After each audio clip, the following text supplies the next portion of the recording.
dear viewers, we are having now with us a Professor Geoffrey Khan.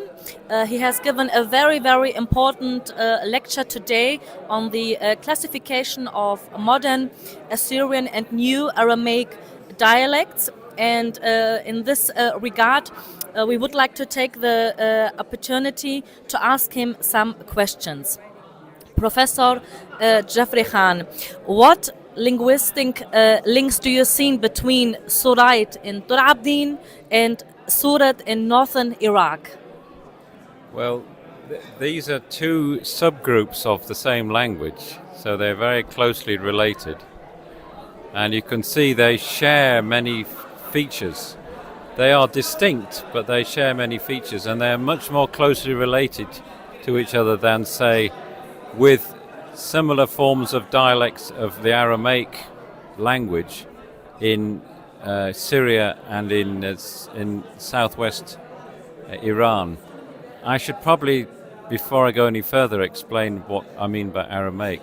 Aramaic is an ancient family of languages. It was spoken in the Middle East thousands of years. It was first attested about 1000 BC.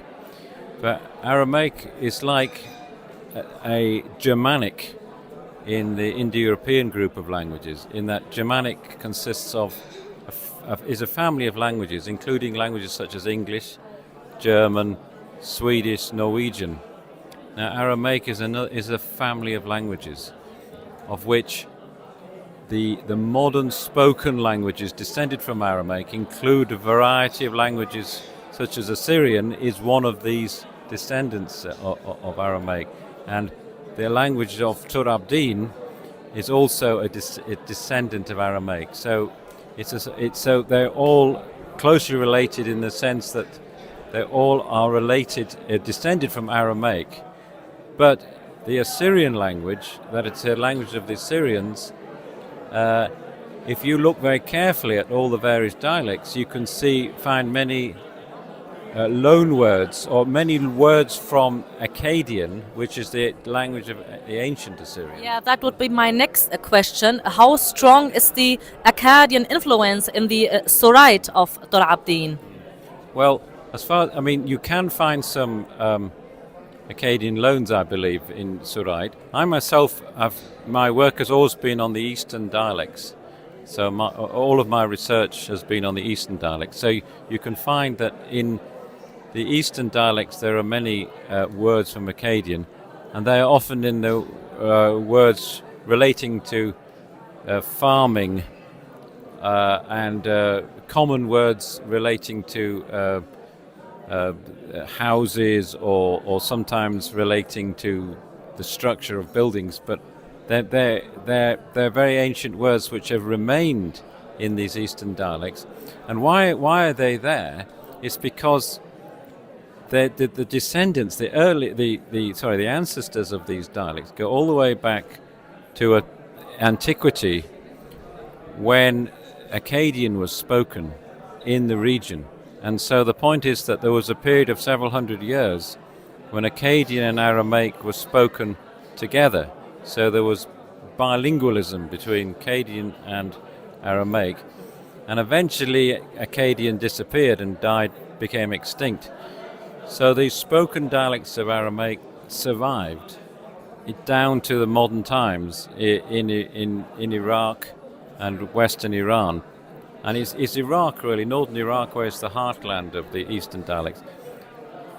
And therefore they preserve some of these Acadian words. But the point is that the language of Tur-Abdin Surite is also a descendant of this family of Aramaic languages.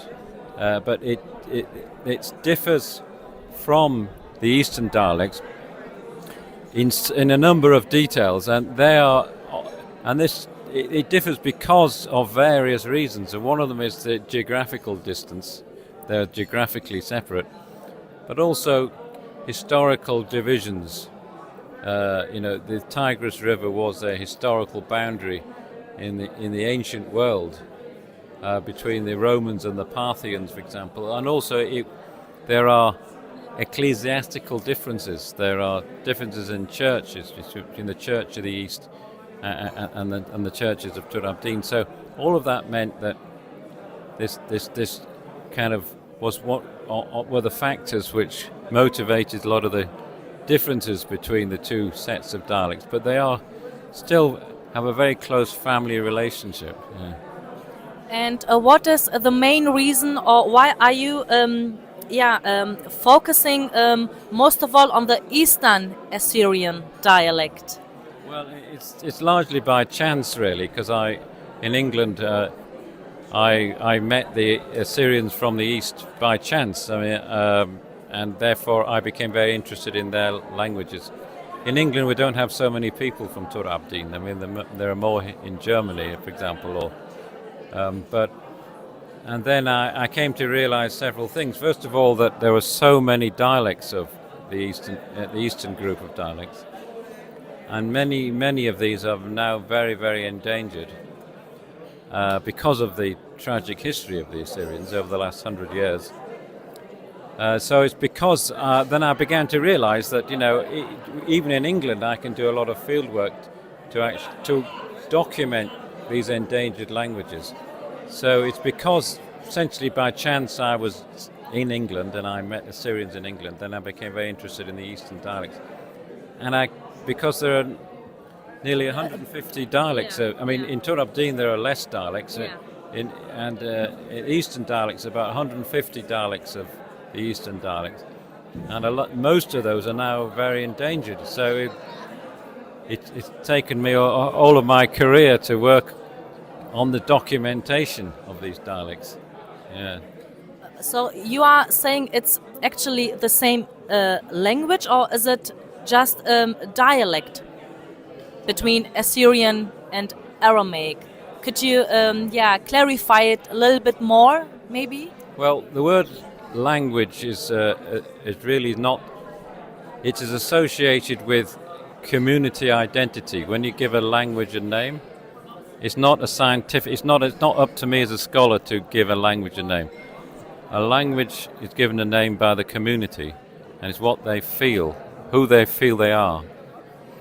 And you see this in England, in Europe. You see, Danish and Norwegian, for example, are very, very close to each other. They're mutually comprehensible, and they, for example, they're far. Yeah, can you give us a linguistic example? Well, I mean, I actually don't speak Danish or Norwegian, but I know that they are very close. But the point is that they call themselves Danish and Norwegian not because of their linguistic closeness or distance, but because there's a nation state. There's a state of Denmark, the state of Norway, and people believe that their language is part of their identity as Norwegians or Danes. So the same with Eastern dialects or Tur-Abdin. It's really who you feel you are and what the boundaries of your community are, and for that to give yourself the language you speak, you feel it's all part of the boundaries of your community, your identity. For example, I mean, in the Eastern dialects there were before the 1950s in Iraq, there were not only Christians speaking these dialects, but also Jews. And these Jews moved mainly to the state of Israel in the 1950s. They spoke dialects which were closely related, but not the same, but very closely related. But the Christians would not really regard themselves as speaking the same language. Although it wouldn't be very difficult for them to understand the Jews. But they feel that they're speaking a different language because it's important to have some kind of emblem of identity, and your language is such an important emblem of identity. What's important is not the scientific relationship of your language to another language. It's the fact that you feel that this language, the language you speak, is your language, and you have to, and that gets into your soul, as it were, and is very much part of who you feel you are. And therefore you call it what you feel you are and what you feel you want to be, as it were. And therefore the name you give the language is for the speakers to decide. If you see what I understand. The thing is, the language also divided our people into. Some of them called themselves Assyrian and Aramaic. So my question is how we can go out of this separation, maybe, to not feel divided, to feel that we are one people, one nation. Well, it's. I would say that there are two things that perhaps I'd say to that. First of all, that I always feel it's important to have unity, but it's also important to have diversity. And one thing that I think people don't understand is that you can be united and diverse at the same time. Just as you can feel very close to your family, you're close to your children, your cousins, but you can also feel close to a wider community, but at two different levels. And I think that's a solution to actually bring together people without losing your identity. So, for example, I wouldn't like to say what you should be doing, but the point is that if you feel you're Aramaic, Aramoy or whatever, you feel that you want to use this name, to explain, because you feel that, well, that's fine. That's the way in which you identify yourself. But if somebody else feels that they are Assyrian and they want to use the name Assyrian for their language, then one should respect that. But the crucial thing is, you should understand that there's diversity, therefore, but there's also a unity, because you're all related.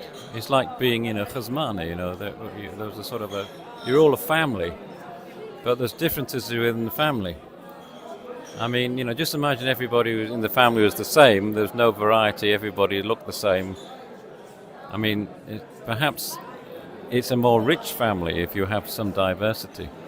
But the main question is, it's not so much what historical roots are, because we don't really know. There's many things we don't know about the history of the language. And I've told you in my lecture I described some of the detail, the complexity of the history. The crucial thing is to actually name a language according to who you feel you are, what your identity is, what you feel you want to call yourself, and then respect the difference.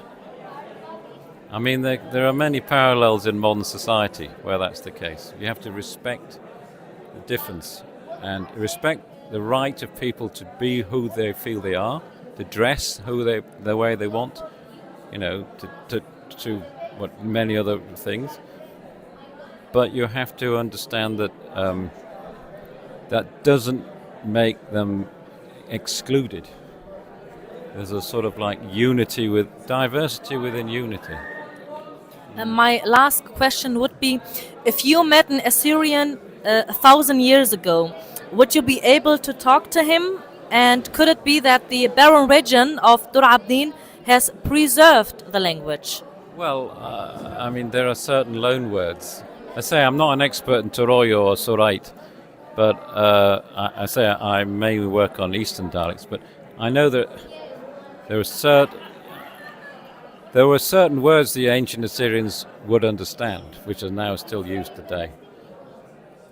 Certain words. I don't know how successful the communication would be, but they would understand a few words. For example, if I was working with an ancient Assyrian farmer, I could use some words I've heard in northern Iraq, in Barwara, and they'd understand what I'm saying. So, yes, there were some connections. Okay. All right. Thank you, Professor Geoffrey Khan.